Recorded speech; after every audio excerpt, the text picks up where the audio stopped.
Good evening and welcome. This is KBC Channel 1 News Hour.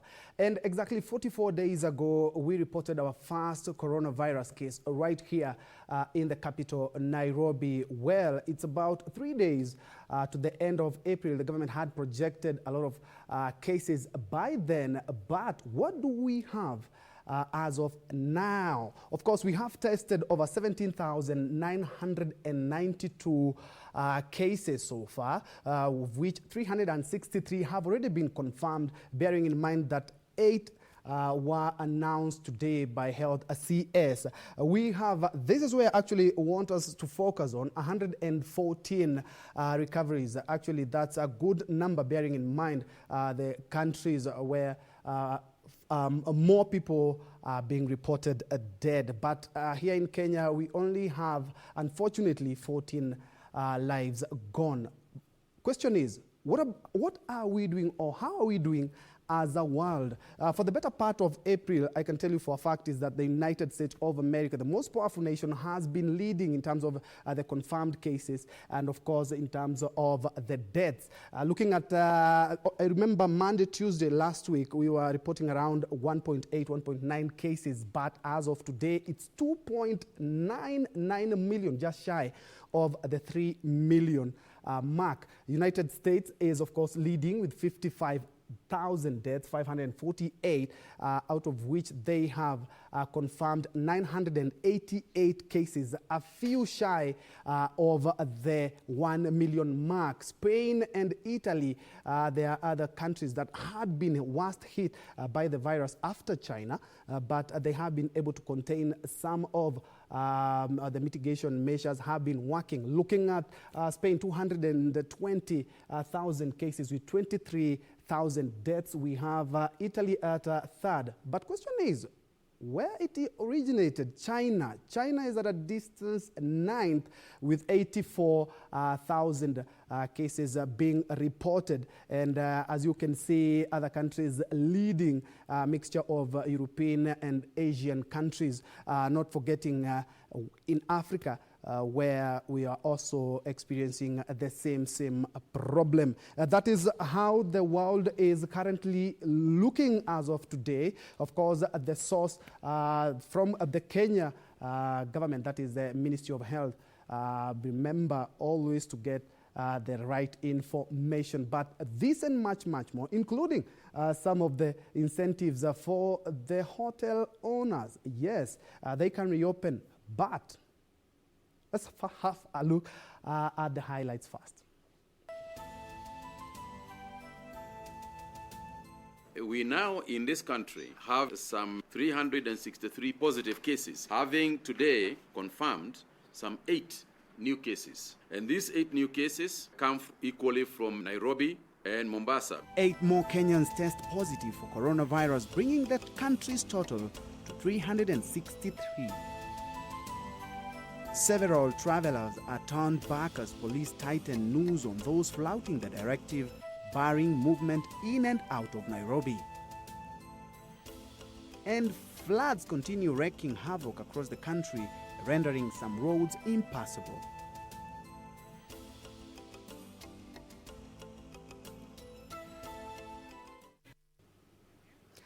Ben Troy Njoe is my name, and Lensa Odingo is my co-anchor who will be handling the sign language interpretation for tonight. We are live from the broadcasting house here in Nairobi, plus www.kbc.co.ke/live, and of course on Facebook. Hit me up on Twitter at Ben Troy Njoe, at KBC Channel 1. Could be a suggestion, a comment, or even where you are watching us from. Straight to the news.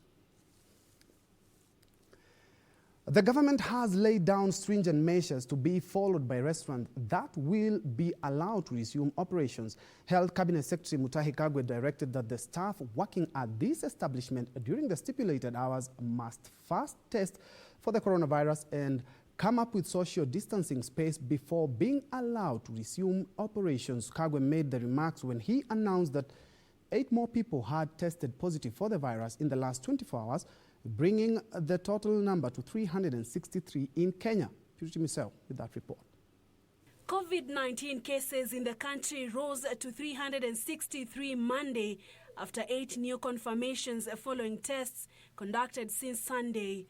Health Cabinet Secretary Mutahi Kagwe saying the new cases are spread out in Nairobi and the coastal town of Mombasa.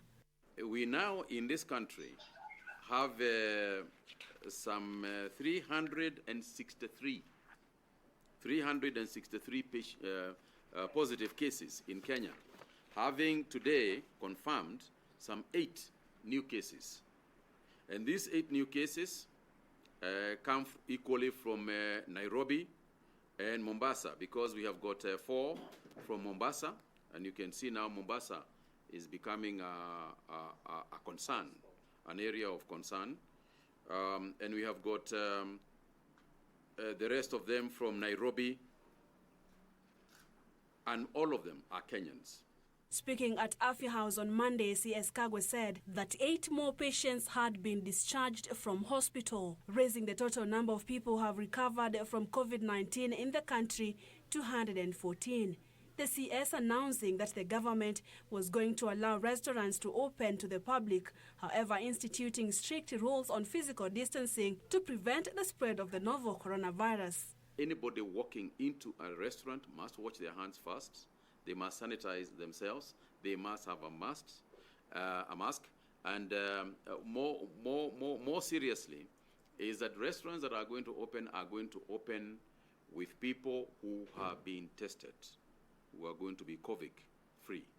So if your persons have not been tested, you cannot open a restaurant. According to the CS, restaurants must also limit the number of customers to 4 people for every 10 square meters, and the tables spaced at least 1.5 meters apart. Restaurants will operate between 5 and 4 p.m., not later than that, because after that, then it becomes difficult for the people to get home, just for curfew. But at least within that period, a lot of people were not able to go for lunch. Places near them can be able to do so. There are people who work in those restaurants. They can be able to do so.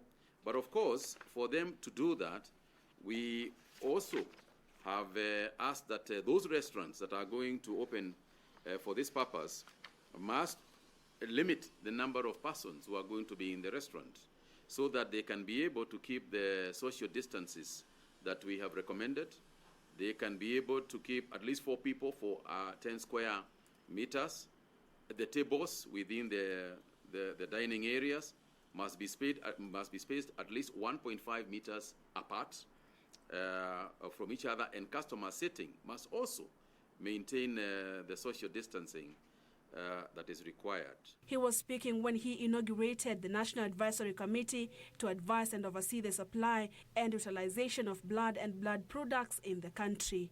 The role of this task force would be to work through the Ministry of Health and with the Ministry of Health to come up with a new strategy, policy, guidelines, new ways of doing business and new ways of managing blood, and the blood being managed centrally from one source as opposed to different ways being done now. Privately is being done by private people, hospitals and other organizations. We are so involved in the issue of the management of COVID-19. I think it is important for us to remember that the rest of the disease system in the country continues. There is a tendency to think that this ministry is a ministry of COVID-19. Even I hear children are calling me Waziri wa Corona. While it's a relief for restaurant owners after Health Cabinet Secretary Mutahi Kagwe said they can now officially open their businesses, this comes with a condition: each member of staff must test negative for COVID-19. At the same time, the CS said this was not a license for pub and club owners to start operating. They remain closed until when the government will weigh in and see whether to escalate or de-escalate measures put to prevent spread of COVID-19 in the country. Purity Museo, Channel 1 News, Nairobi. Thank you, Purity, with some good news for the hospitality industry. Moving on, dozens of people seeking entry and exit from Nairobi were Monday turned back as the government moves to ensure strict adherence to measures put in place to curb the spread of COVID-19. Only those deemed to provide essential services were allowed past roadblocks following the presidential directive that Kenyans must avoid unnecessary travel. Edward Kabasa spent the better part of the day with the police manning the Rironi roadblock along the Nakuru-Nairobi highway and filed the following report.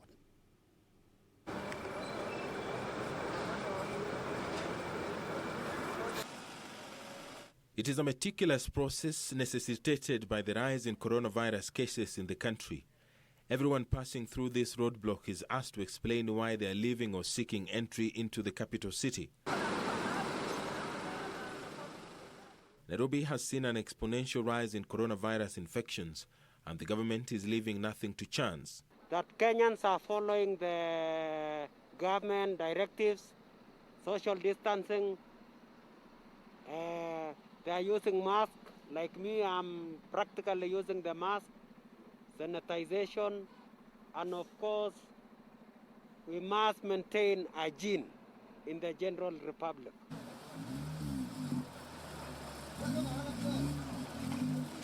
Those who failed to provide adequate documentation or reasons for travel were immediately turned back.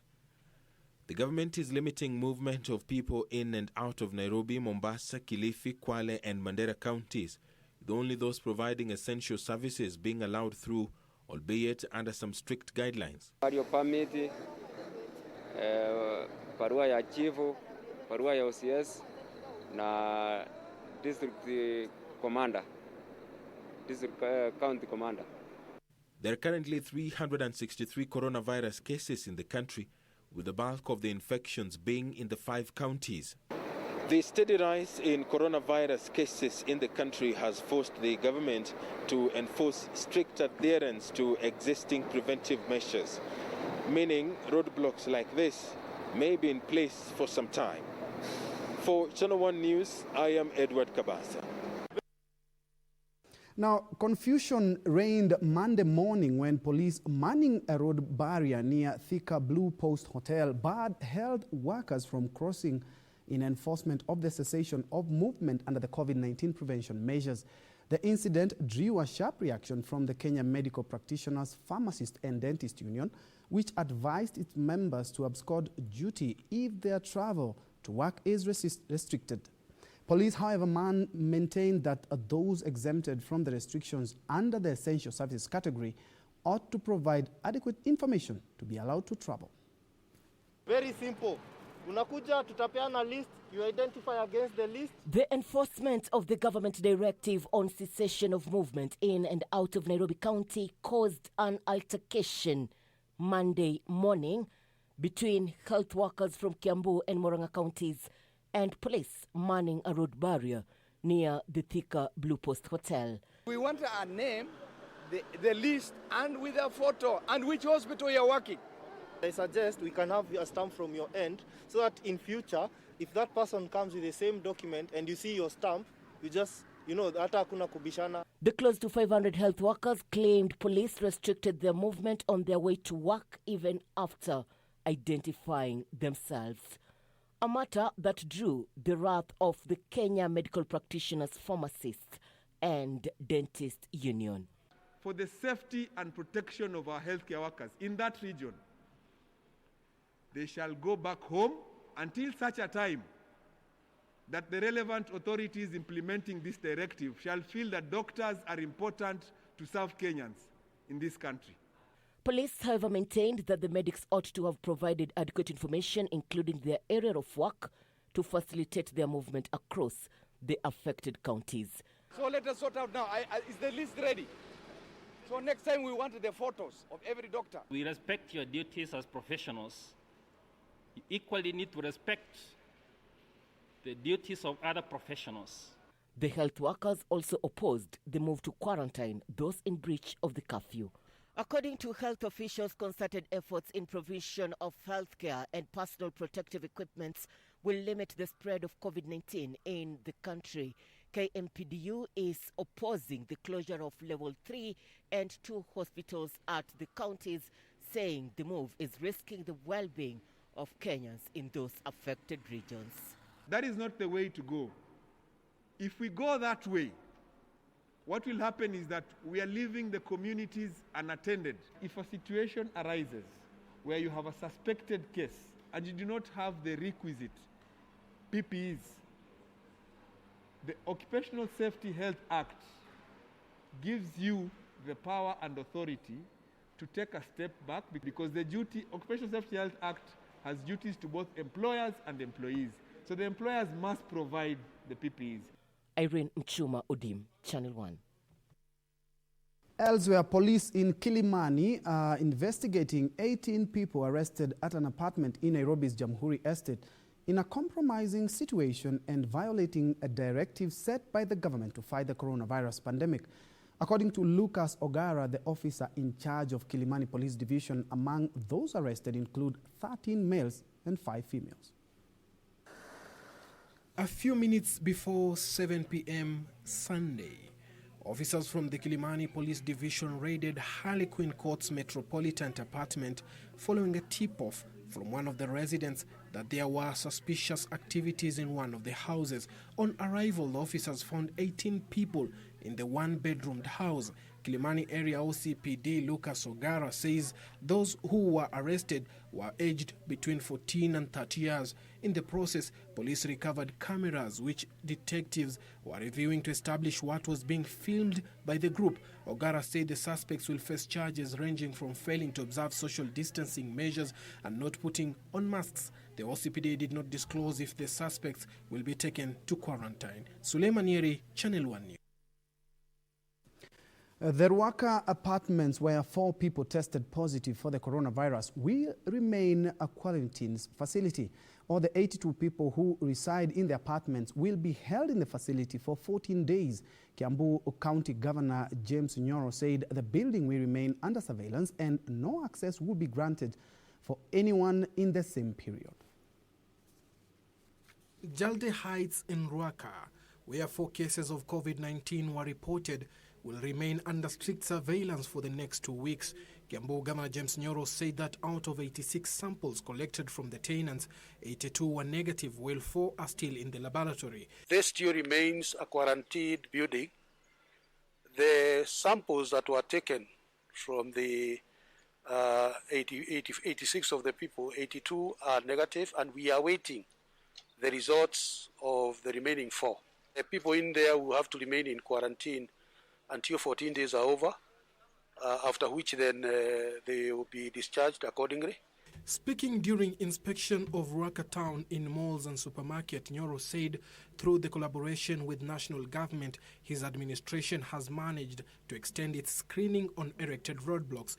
Out of the 220-something thousand people that we have screened, we have been able to identify the 6 who are sick, who may not have been COVID. So this is being of great help to us, because as you are seeing about this problem, prevention is better than cure. Nyoro said that Ruaka market will remain closed until Mushava and Banana towns are fumigated and measures put into place to allow traders to operate under regulations issued by the government to fight the pandemic. We shall be opening the Ruaka market with new instructions and guidelines, including observing of the social distancing. Everybody going in will have to have a mask, and we are going to install hand washing facilities. Suleiman Yeri, Channel 1 News. At about 17 minutes past the hour, you're taking our first short, quick break, but don't go too far, because when you come back, business and sports, not forgetting the flash flood challenge that we are facing as a country.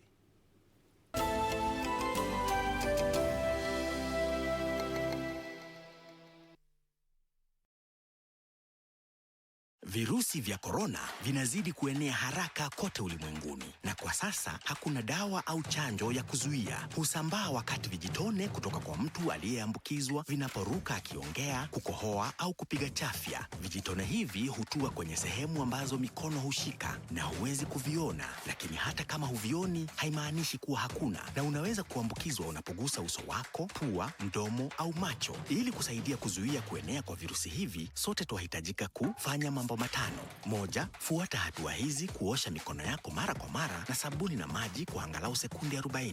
2, funika mdomo wako na kiwiko wakati wote unapokohoa au kupiga chafya. 3, usishike uso wako. 4, epuka sehemu zenye watu wengi. Weka umbali salama baina yako na wenzako. 5, kaa nyumbani ukiweza, hasa ikiwa una dalili zozote za ugonjwa.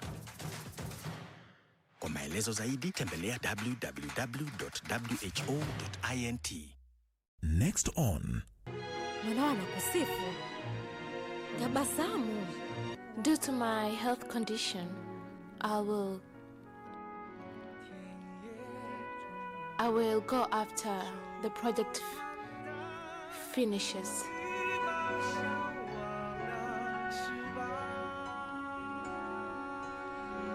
I'm sorry. Nina moyo wa dhati.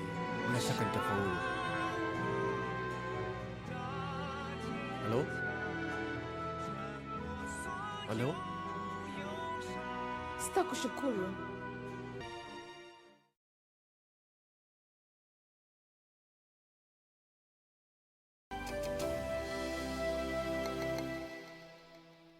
Welcome back. You're watching Channel 1 News. Always a pleasure to have you on board. Moving on, COVID-19 is now impacting the lives of Kenyans on many levels, and people across the country are seeking answers to numerous important questions they have about the novel coronavirus. And in case you are a little unclear about how to protect yourself and your loved ones during this current pandemic, here's some guidance from the Ministry of Health.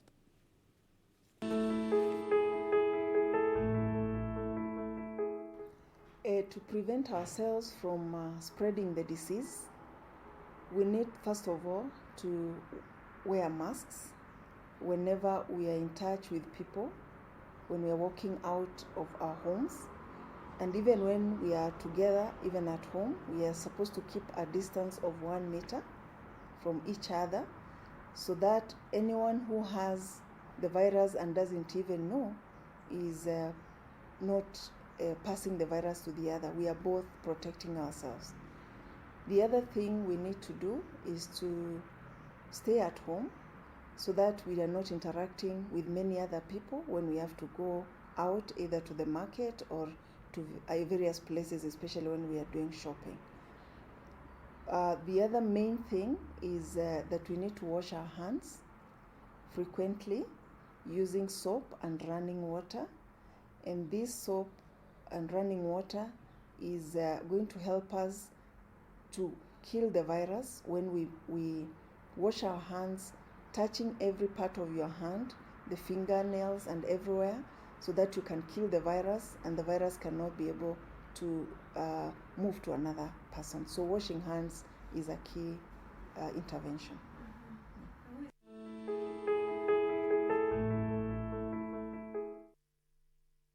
Indeed, that coupled with the government directives, we will remain safe.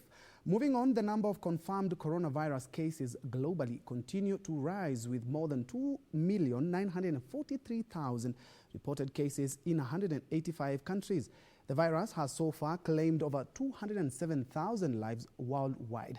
The United States of America continue to record the largest number of cases, currently standing at more than 900,000 confirmed cases with more than 51,000 fatalities. Spain, Italy, France and the UK, the worst hit European countries, have all recorded more than 20,000 deaths, with Italy recording second highest deaths at more than 26,000, and Spain recording the second highest number of infections at more than 220,000.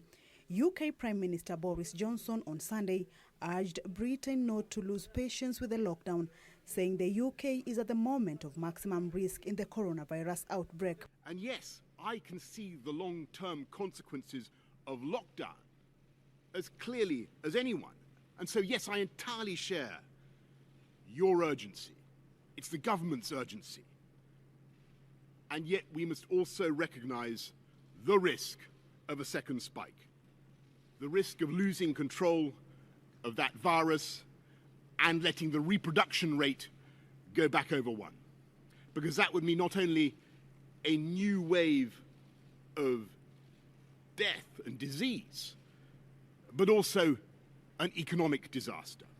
In Africa, experts continue to warn of fragile healthcare systems in many nations they claim could be overwhelmed should the COVID-19 outbreak become severe. Lesotho and Comoros are the only two African countries yet to report a case of the virus. As of April 27th, the confirmed number of coronavirus deaths on the continent stood at 1,423. Confirmed infections are more than 31,900, with over 9,500 recoveries. So far, Senegal, through its $1 testing kits, is said to have demonstrated a possible model in curbing COVID-19, relying on their experience of managing the Ebola outbreak. Most countries on the continent have put in place restrictions to prevent the spread of the virus. Countries such as Australia, New Zealand, Iran and Spain, however, are moving to ease coronavirus lockdown as daily infections and deaths slow. While around 3 million people are known to have been infected worldwide, the true figure is thought to be much higher, as many of those with milder symptoms have not been tested and counted. More than 875,000 people have so far recovered from the virus. Kamche Menza for Channel 1 News. And now closer home and away from the coronavirus pandemic, transport along Ol Kalou-Njambini Road has been paralyzed after the Tarehe bridge on the Malewa River was washed away by flash floods on Saturday night. Heavy rains have been pounding the area in the area for the last 3 days, prompting the Nyandarua County government to redirect motorists to alternative routes in order to access Ol Kalou, Engineer and Njambini towns.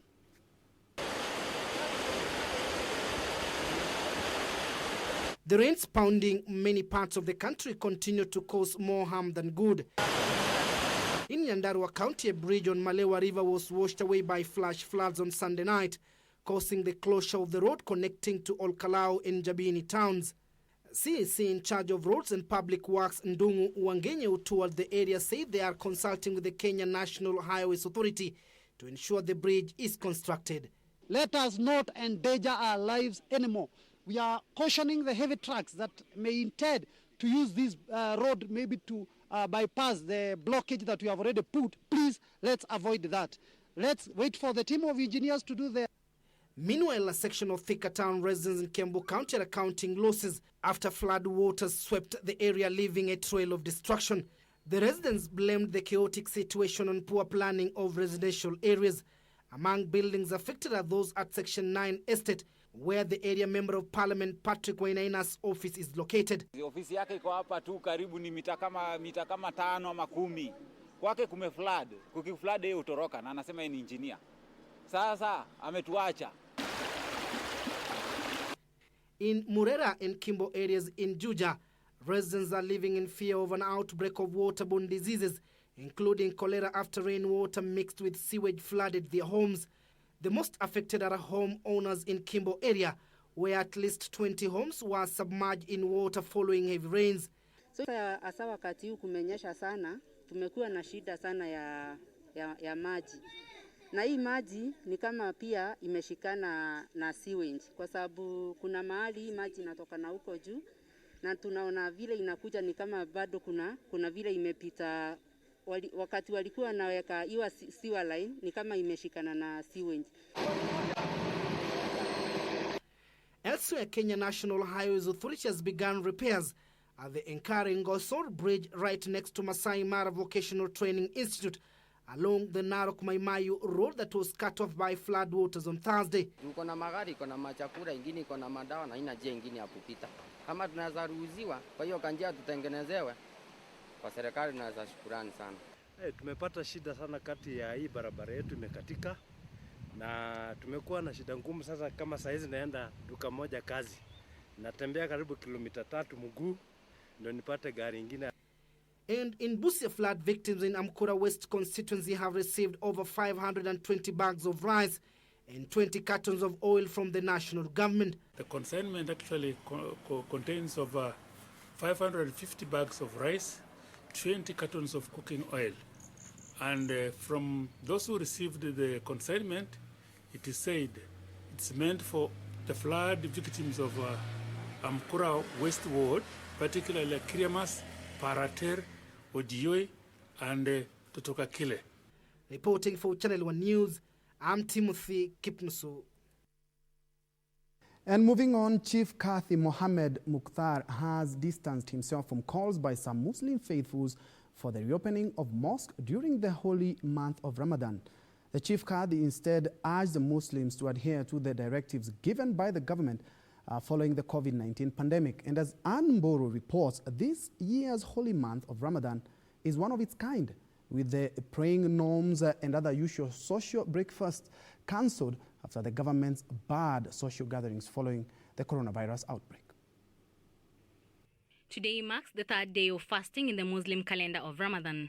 Chief Kathi Mohammed Mukhtar has called on the Muslim faithful to adhere to the regulated directives by the government as they continue with fasting. He called for calm among the Muslim faithful, noting that this year the holy month of Ramadan is unique in the sense that they will not have a chance to conduct Hijjah in Mecca like has been the norm. This time, Saudi Arabia is most likely that, there'll be no Hajj this year, and there'll be no Umrah since, the COVID, pandemic.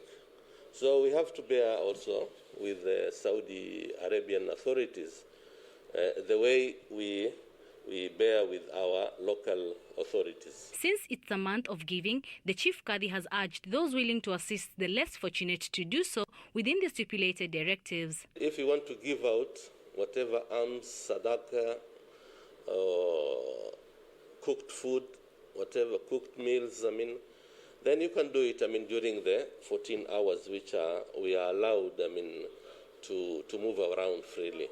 However, a section of Muslim faithfuls are calling on the government to at least consider reopening the mosques and erect sanitization booths outside as a precaution measure. Ikiwa sisi tuna viongozi Mombasa, tuna matajiri wanaweza fanya mambo ya sanitization barabarani, waifanye ile sanitization kwenye misikiti. Watuwekee sanitization kwenye misikiti ifunguliwe, watu waingie waswali. Sasa tungefanya ibada kwa ukamilifu. Corona na kuambia president wetu tungeimaliza hapa Kenya, kwa sababu sisi tuko karibu na Mungu wakati ule. Meanwhile, the streets of Mombasa remained deserted and not as busy as has been the norm during this period of Ramadan, but business was still ongoing. Debt sellers, who usually conduct booming business during this period, lamented how business has been slow. Debts are normally used to break the fast. Sasa tunafanya tu kwa kimazoea, lakini kwa hakika kibiashara iridhishi kabisa. A spot check in the Marikiti market and nothing different, the vendors are facing the same predicament. Nauzia watu akisema mpunguzie, tunakubali, tunajua ile situation vile iko sahihi. Sio watu wengi wana senti hakuna. There are those calling on the government to consider extending the curfew hours from 7 p.m. to 9 p.m. during the Ramadan period to allow them to conduct more business. Kama serikali inaweza kuona kutupatia mwanya na sisi Waislamu tuweze fanya biashara zetu mwanzo wa asubuhi mpaka saa 3 ili tuweze kuwahi majumbani ili tuendelee na biashara zetu kama Wakenya. For Channel 1 News Hour from Mombasa County, I am Ann Mboro.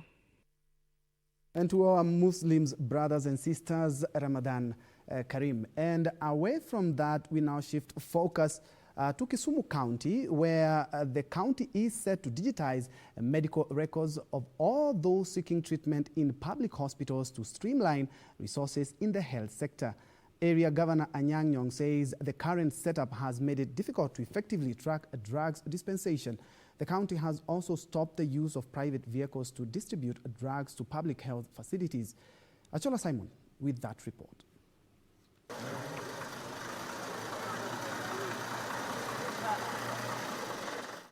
Governor Nyong'o said the prevailing setup in most public hospitals, it was difficult to audit use of drugs.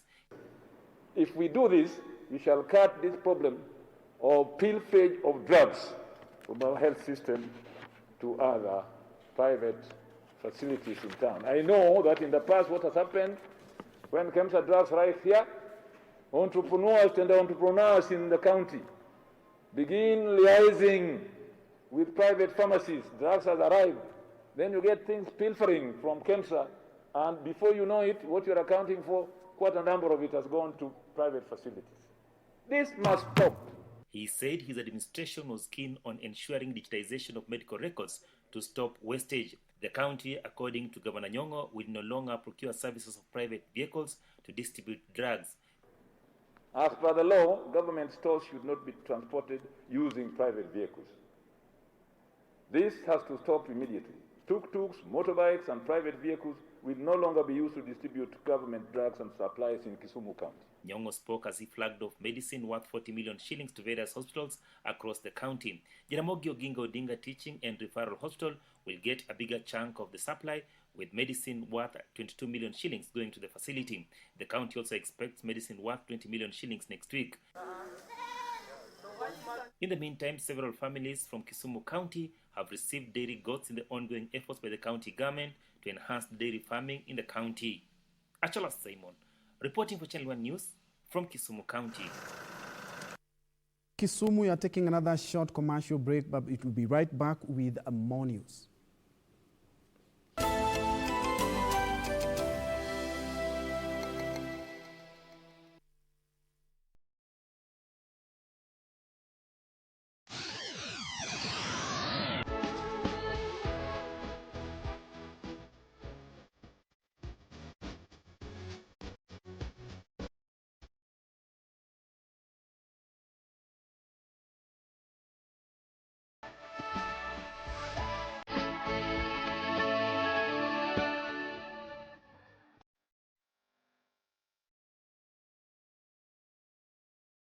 Coronavirus COVID-19 is a respiratory virus spreading across the world.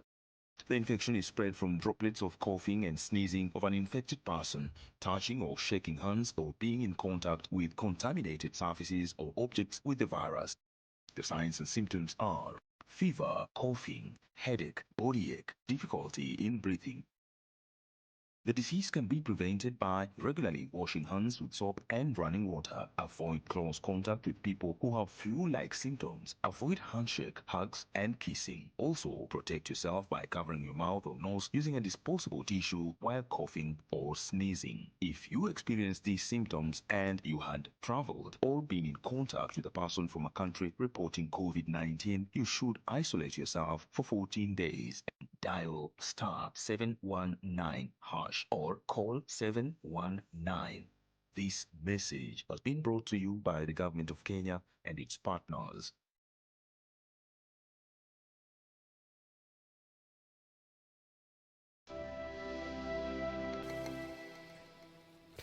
Welcome back. Indeed, we are glad you're watching. Moving on, the Kenya Private Sector Alliance has lauded the government for putting in place measures to cushion the agriculture sector following the economic effects of the coronavirus pandemic. KEPSA's director in charge of agriculture, Dr. Bimal Kantaria, at the same time urged private companies to be humane as they plan to do job cuts due to the COVID-19 effects. The Kenya Private Sector Alliance, KEPSA, has rallied behind government efforts to cushion Kenyans, especially through tax waivers, following the economic hardship brought about by the coronavirus effect. Speaking during a meeting with the Agriculture Media Network Forum, Elgon Kenya CEO Dr. Bimal Kantaria, who is also a director at KEPSA, subsequently urged private companies to complement the government's efforts on job losses and layoffs by offering incentives and consumables to the affected staff. So to be honest, a lot of companies have reached out. I mean, I just get amazed with Kenyan companies in times of strife. They all come out in large numbers. And we want to thank the government as well. The Tax Amendment Act that came out the other day, we talked to the government and they agreed that anything to do with fertilizer or agriculture related, they would remove them from the VAT list. Kantaria further allowed the Ministry of Agriculture's effort to deal with the desert locust menace, which he says could pose a challenge to food security in the country. So many chemicals are required for that particular locust, so they've had to fly the chemicals in. Again, I think it's good what they're doing. So I think the responsibility of FAO has been very good. We're in partnership with FAO, they're on our ASNET committee. So we admire what they're doing to the Kenyan people. Kantaria also confirmed the slow but steady rise in the horticulture industry, with many European countries opening their borders to allow flowers from Kenya. I know the media reported that there's a big problem with overseas demand and flowers had laid off a lot of people, but the reverse has happened in the last 2 weeks. We've seen a massive increase in demand for flowers, of Kenyan flowers and Kenyan horticulture product. Farms are beginning to rehire people now. The only limitation now is flights out of Kenya.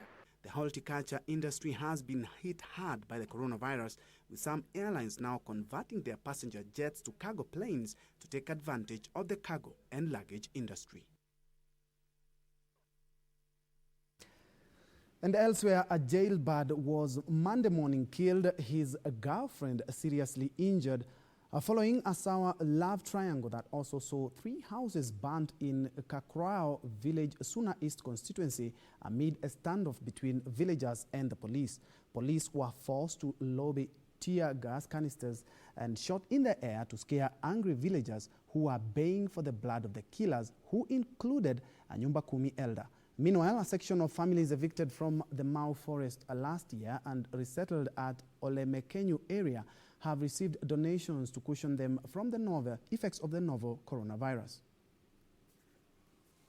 The deceased was among prisoners recently released from custody at Migori GK prison, allegedly assaulted his girlfriend after accusing her of having an affair with their neighbor while he was in jail.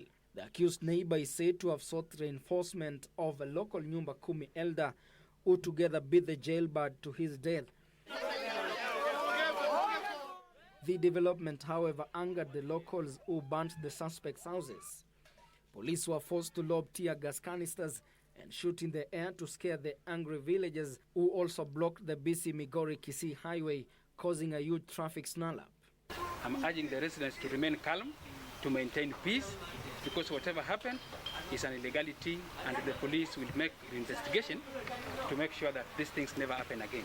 Ile kitu ningependa kuambia watu wa Kakra, tuache kuwa watu ambao tunachukua sheria kwa mikono. Tungoje wakati shida imetokea, polisi wakuje na wajue ni kwa nini hiyo kitu imefanyika, na wale wamefanya hiyo kitu wachukuliwe hatua. Elsewhere, more than 500 families in Narok South in Olemekenyu area have a reason to smile after they received foodstuffs, bar of soap, masks, and hand-washing facilities to maintain their hygiene. A Muria Dikir Member of Parliament Johanna Ngeno urged the residents to use the donation and protect themselves from contaminating the deadly virus, urging them to adhere to the measures put by the government.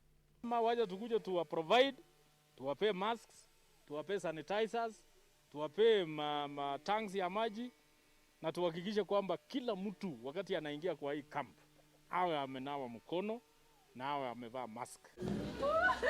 In Baringo County, residents of Kelelwa and Kimosa in Mogotio constituency had a sigh of relief after Hindu Service Center from Nakuru donated food packs and popo seedling as part of short-term and long-term measures in alleviating hunger.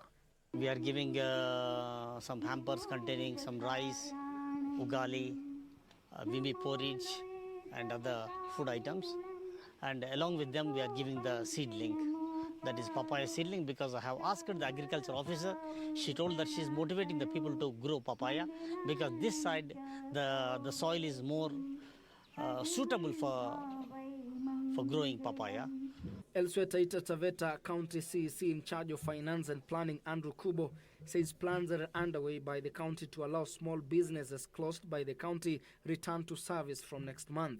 Finally, a section of women in Kihagaini and Mwirua villages of Gaturi Ward, Kiharu constituency, Murang'a County, have raised alarm over an increase in women underwear theft by a known person.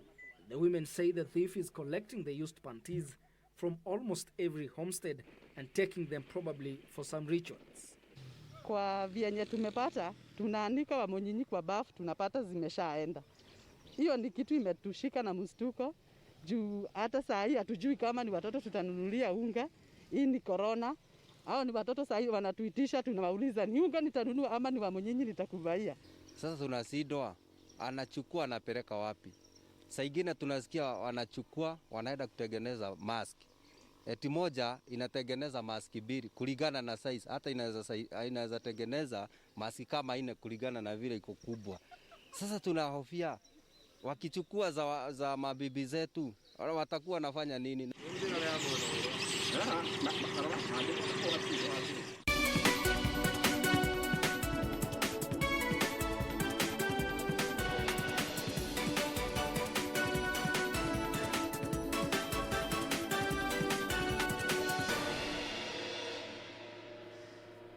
Let's make sense of business, and those in the ICT space are being challenged to harness their creativity and innovation to help Kenya fight the COVID-19 pandemic.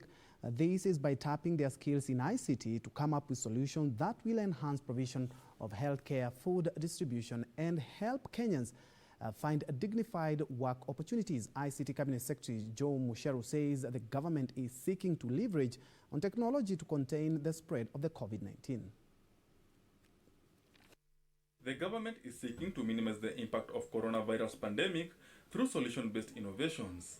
It is with this view that the government has partnered with the United Nations Development Programme, the Association of Countrywide Innovation Hubs, among other key players in the ICT sector, to launch the Great COVID-19 Innovation Challenge. The challenge seeks to harness the creativity and innovative capabilities of Kenyans and Africans to cushion Kenyans against the threat posed by the COVID-19.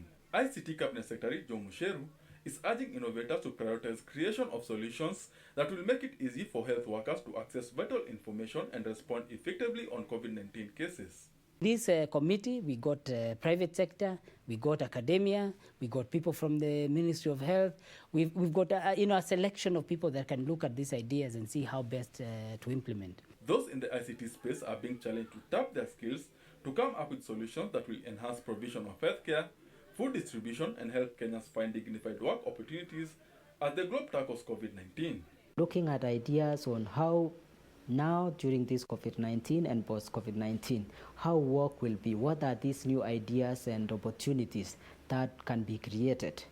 Musheru says among the application hosted at the National Data Center is a call center that will offer key information to front health workers to empower them make prompt decisions on managing the COVID-19 pandemic. There is some financial support required to run a business. There is money that has come in the fund. Some of that may support those innovations because they are being used in the COVID-19 fight. Benson Rioba reporting for Channel 1 Business. Elsewhere, the production of personal protective equipment has given manufacturers a lifeline as demand for other non-essential goods has been declining. Omega Apparels, which had been forced to close shop and send all employees home due to the closure of schools that saw demand for uniform, it produces dwindle. A few weeks on, the company's machines are back to life, and employees who are home on unpaid leave now have their jobs back as the company now focuses on producing face masks and masks. Here is Betty Kiptum with the details. David Odoyo, a young tailor working for Omega Apparels Limited in Nairobi, had lost income for some time since the outbreak of the COVID-19 pandemic, which has forced the temporary closure of many organizations across the world. The company that Odoyo works for used to produce uniforms for learners. However, with the closure of schools across the nation in mid-March, the factory no longer receives any new orders, forcing workers to stay at home. He was worried. Life has been becoming very difficult. This type of disease has brought many challenges to many families. Raj Shah, the manager of Omega, was even more anxious. He had to look for new orders for the company to make money until he embraced the idea of producing masks. Had to change to masks so that my people can survive. We make on a daily basis about 15,000 reusable cloth masks, and we make about 25,000 surgical masks. More local companies like Omega are shifting their production to tap the new opportunities created by COVID-19 and demand for products. We have seen a number of manufacturers retooling and getting into new areas of manufacturing to meet the growing demands and needs in the market.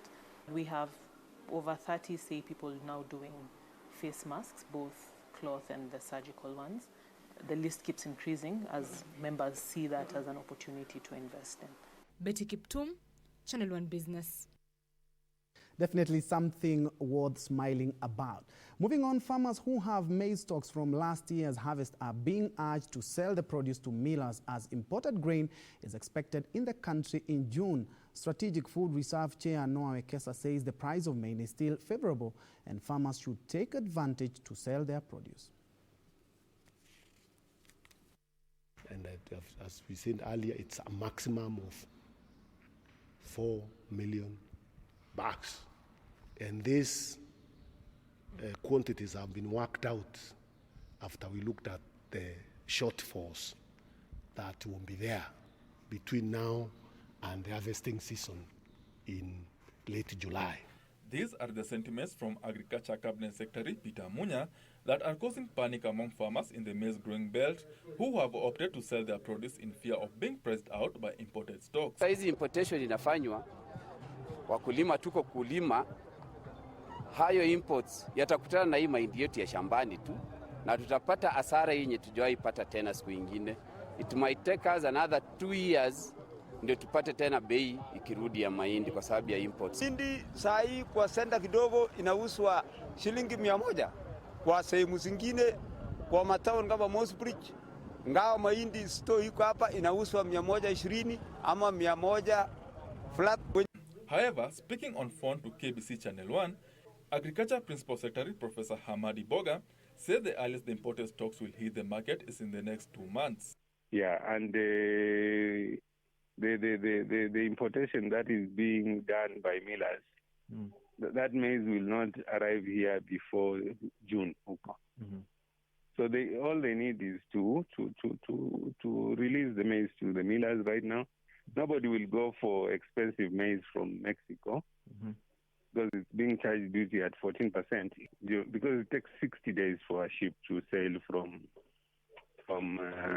wherever to here, from Mexico to here. It takes 60 days.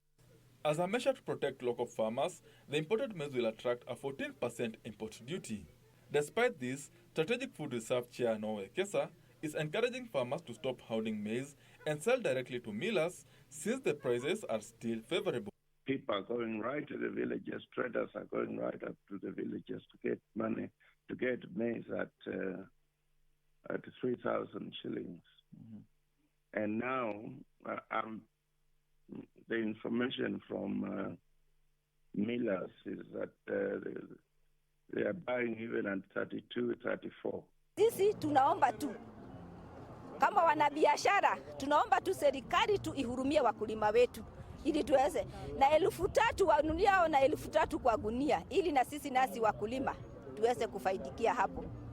Farmers also fear that importation of maize is likely to expose them to unscrupulous traders who will exploit them on pricing. Benson Roba reporting for Channel 1 Business. Restrictions on movement as a result of the coronavirus have affected demand for office space, reducing occupancy as several firms have resorted to working remotely. The latest Nairobi Metropolitan Area Commercial Office Market 2020 report by Saiton shows the pandemic has also slowed foreign investment as firms globally have put on hold expansion plans in anticipation of market developments. Many companies have resorted to allowing employees to work remotely to decongest their offices in compliance with the government directive on social distancing in public places so as to contain the spread of COVID-19. This has seen physical offices taking a brunt as demand drops. The latest report by real estate firm Saiton says demand for office space in recent months had been driven by the growth of small and medium-sized enterprises and the entry of multinationals. The COVID-19 pandemic has, however, hit the most SMEs hard, with some forced to close shop or downscale operations, making office space unaffordable.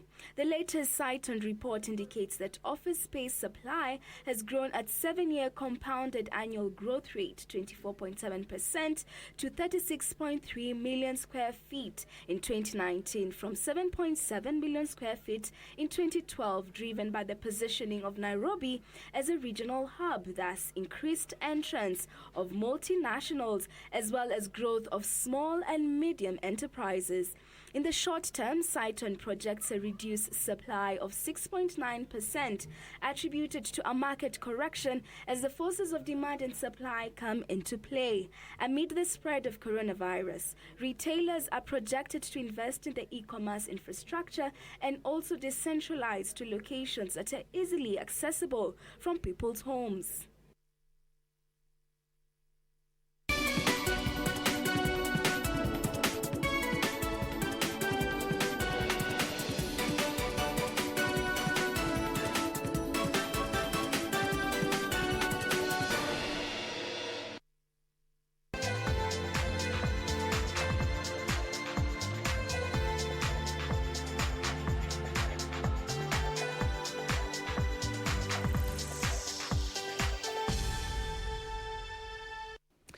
Time to play now. We begin with Italian football top league. Serie A sides will be allowed to return to individual training on 4th of next month and team training on 18th, same month, after the Italian Prime Minister Giuseppe Conte announced the first steps in lifting the country's coronavirus lockdown.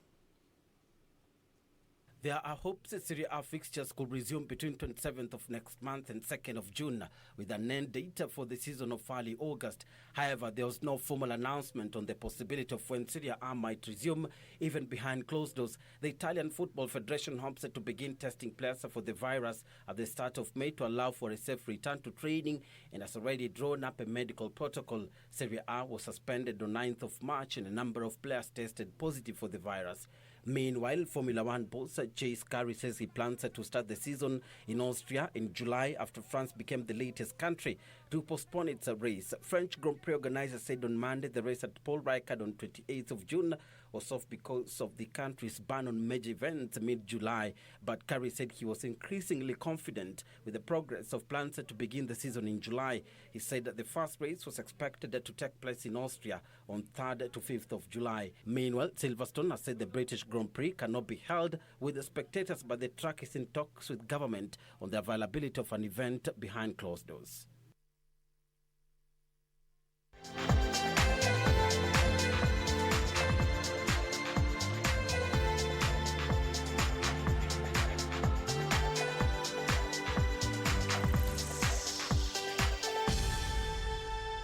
And on that encouraging sporting note, we wrap up Channel 1 News Hour. My name is Ben Troy Njoe.